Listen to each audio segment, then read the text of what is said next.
আমরা বের করব পরন্ত বস্তুর শক্তির নিত্যতা যাচাই। যে পরন্ত বস্তুর শক্তির নিত্যতা যাচাই। এ সি মোট উচ্চতা হচ্ছে 60 মিটার, এমনিতে ভর 5 কেজি। এ বি সি তিনটা বিন্দু, এটা চিত্র 1 ধরি। আর এখানে বের করতে হবে শক্তির নিত্যতা। এখন যেহেতু এ বি সি তিনটা বিন্দু দেওয়া আছে, এইখান থেকে আমরা একটা নতুন চিত্র নিয়ে আসবো। এই চিত্র নিয়ে আসলাম, যেখানে এসি এর মান 60, তারপরে এ বিন্দু, বি বিন্দু, সি বিন্দু বসিয়ে দিলাম। এসি মোট দূরত্ব 60, এ বি সি তিনটা বিন্দু। এখন এ থেকে সি এর দূরত্ব সাধারণত 60 দেওয়া আছে। এটাকে আমরা দুভাগে বিভক্ত করলাম, A B R B C. এখন বি থেকে সি দেওয়া নাই, আমরা এক্স ধরলাম। তাহলে এ বি কত হবে? মোট উচ্চতা 60 থেকে বি সি বাদ দিলে যেটা থাকবে সেটাই হবে তোমার এ বির মান। তাই এ বি আমরা লিখলাম মোট উচ্চতা 60 মাইনাস এক্স। এটা দিলাম চিত্র 2। চিত্র 2 হতে এ বিন্দুতে বিভব শক্তি বের করবো। বিভব শক্তি বের করার সূত্র আমরা প্রয়োগ করব। এখন এম 5 কেজি,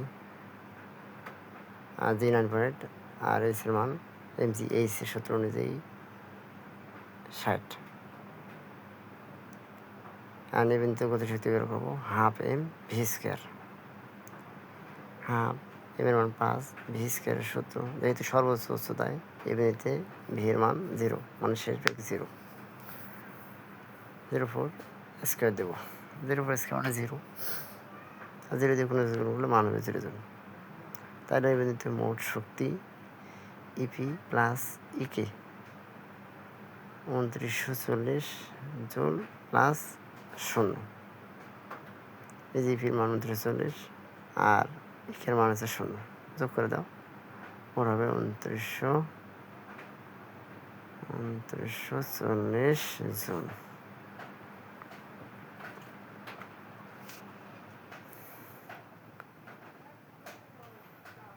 এখন আমরা বি বিন্দুতে বের করব বিভব শক্তি। বি বিন্দুতে বিভব শক্তি EP equal to M G আর ভূমি থেকে উচ্চতা। আর বিভব শক্তি সবসময় এম জি এইচ এর সূত্র অনুযায়ী হবে। এম জি ঠিক বসবে, আর এম জি এইচ মানে এখানে বিসি, আমরা ব্যবহার করবো M G into BC.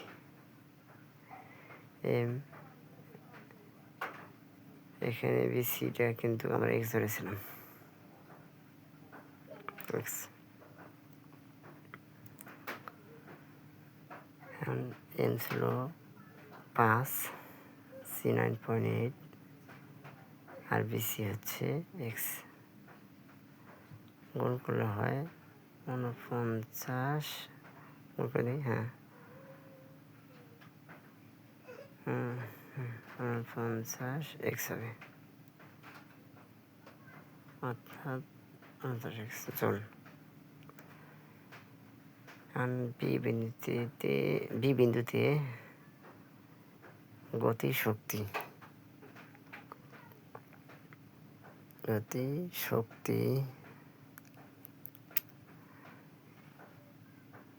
E K equal to half M V square.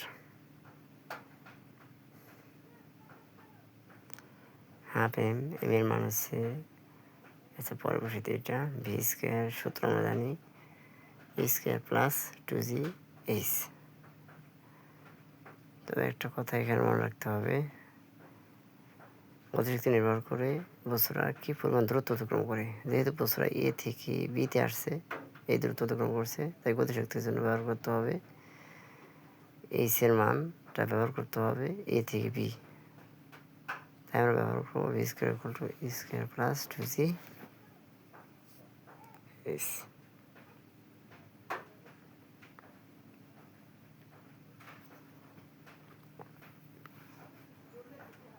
2g into A B, তাহলে হাফ এম মাধ্যমিক 0 স্কোয়ার টু 0 এই প্রাইম না, প্রাইম থাকবে না, প্রাইমটা ভাব এবি এবি এবির মান হচ্ছে 60 মাইনাস 6 যেটা দেওয়া আছে আমার চিত্রনীতি পেয়েছি, সেই মানটা বসিয়ে দিলাম। তাহলে হাফ এম 0 আবার ওর সাথে যোগ করলে 2g 60 মাইনাস 6 এটা হয়, এটা আবার এর সাথে গুণ আছে, তাহলে 2g ইন্টু 60 মাইনাস 6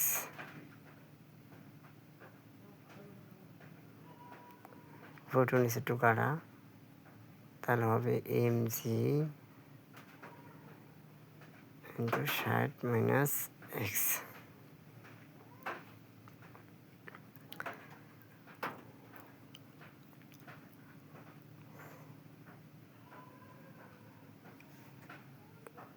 এখান থেকে আমরা যেহেতু পাইলাম বি বিন্দুতে বিভব গতিশক্তি, এখন আমরা বের করবো বি বিন্দুতে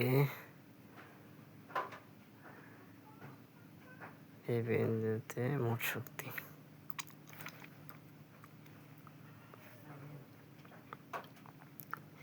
এটু দিয়ে প্রকাশ করলাম মোট শক্তিকে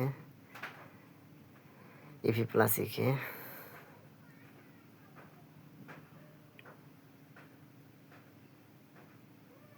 এখন ইপির মান 49x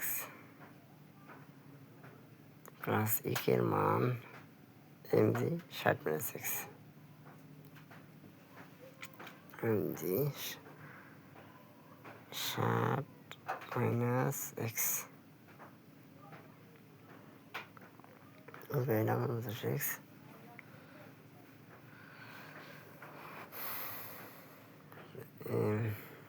গুণ করে দিই, এমন 60 9.8 মানটা পরে বসে দিলাম 60 এমজি মাইনাস এমজির সাথে এক্স গুণ এমজি এক্স 60 এমজি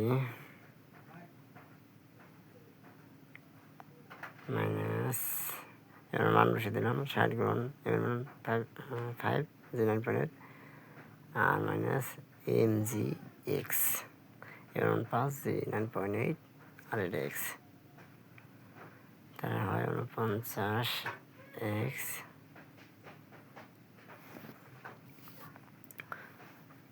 গুণ করে নাও, আসবে 4940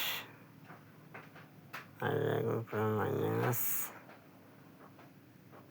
5 গুণ 9.8 গুণ এক্স মানে 49x plus 49x minus 49x কাটা মান হবে 2940 জুল। তাহলে এই বিন্দুতে আমরা পেয়েছিলাম 2940 জন, বি বিন্দুতে মোট শক্তি পেয়েছিলাম 2940 জন। এখন আমরা সি বিন্দুতে মোট শক্তি বের করব।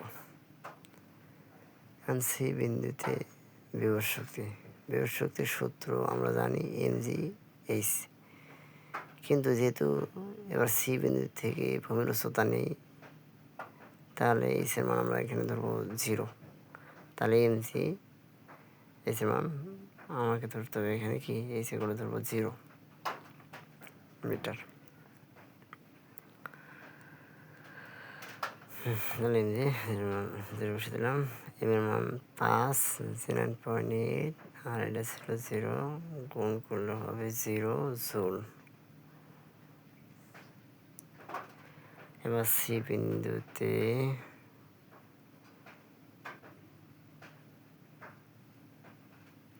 গতি শক্তি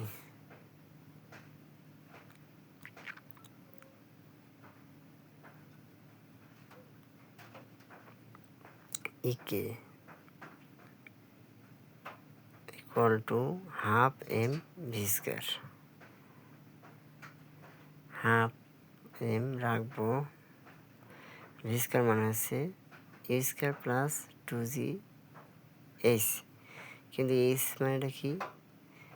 গতিশক্তি নির্ভর করে বস্তুটা কী পরিমাণ দূরত্ব অতিক্রম করলো। যেহেতু সি বিন্দুতে আসছে বস্তুটা, তাহলে এখানে এইচের মান ধরতে হবে এ থেকে সি। তাই এইচ, হ্যাঁ এখানে এ থেকে সি, এটা ধরছি এইচ, যেহেতু গতিশক্তি এসি। তাই আমরা এইচের জায়গায় আমরা লিখতে পারি এ সি, অর্থাৎ V square equal to square plus 2g into AC. Square plus 2g into AC, half M zero square, তারপর 2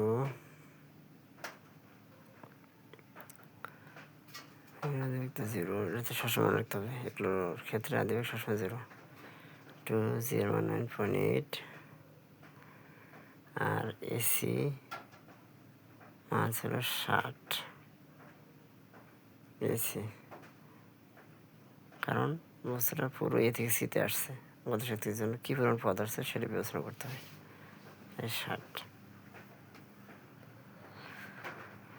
মান বসিয়ে দিই, হাফ এম এর মান এবার বসিয়ে দিলাম 5, 0 মানে 0, 0 আবার ওর সাথে যদি যোগ করি তাহলে 209.8 60 হয়। 209.8 60, এর মান আসবে, হিসাব করে দেখি, হ্যাঁ মান আসবে 1176। 1176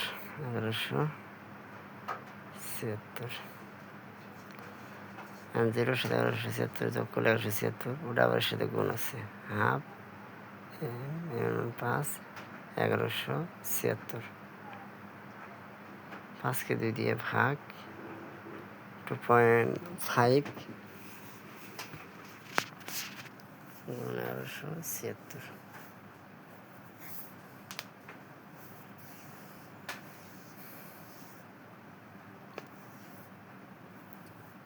যোগ করলে আসবে 2940 জন। তাহলে আমরা বের করবো সি বিন্দুতে মোট শক্তি। এখন সি বিন্দুতে মোট শক্তি E3 দিয়ে বস করলাম, ইপি প্লাস ইকে।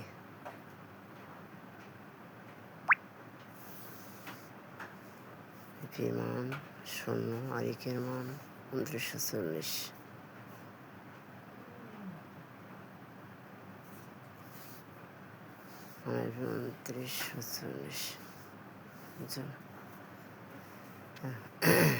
এখন দেখা গেল এই বিন্দুতে মোট শক্তি ছিল 2940 জুল, বি বিন্দুতে মোট শক্তি 2940 জুল, সি বিন্দুতে মোট শক্তি 2940 জুল। অর্থাৎ প্রত্যেকটা বিন্দুতেই মোট শক্তি একই। যেহেতু প্রত্যেকটা বিন্দুতে মোট শক্তি একই, আমরা এটা একটু লিখে দেব।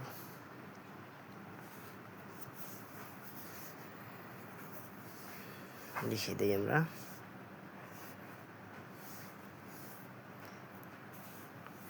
যেহেতু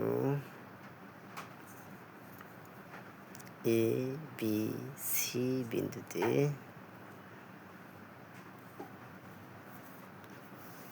মোট শক্তি একই, তাই বলা যায় এখানে শক্তির নিত্যতা মেনে চলে। এই তো।